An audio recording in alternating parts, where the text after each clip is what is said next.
17 years since Hong Kong returned to China's administration. The chief executive Leung Chun-ying was joined by his two predecessors, Dong Chi-wang and Dong Na-zhen, for a flag-raising ceremony in Golden Bohemia Square. Helicopters from the government flying service whisked flags over the harbor.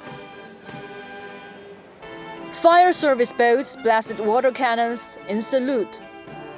And not to mention the hundreds of ceremonies and carnivals held across the city to mark the anniversary. Speaking at a reception, Leung Chun-ying said they're working hard to forge a consensus on political reform. We understand different people have different opinions. This is normal in a society with free speech like Hong Kong.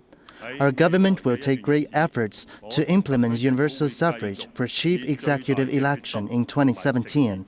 It must comply with Hong Kong's basic law and the relevant interpretation and decisions of the Standing Committee of the National People's Congress.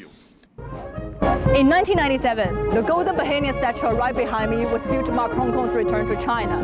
It remains a symbol of hope that the city will become more prosperous like a blossoming flower. 17 years on, much has changed, but at the same time, much has stayed the same. What has changed is from 1997 to 2013, Hong Kong's GDP grew by 3.4% annually in real terms. In terms of purchasing power parity, Hong Kong's GDP per capita ranks 7th in the world, according to the IMF.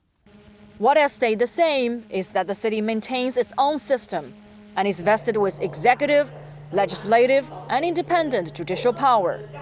And the civil liberties of the people of Hong Kong remain largely intact. For those joining the celebrations, whether old or young, what they want is to show their backing for the government and the city's prosperity. 支持政府，支持梁振英。乜嘢做嚟的？乜嘢做嚟的？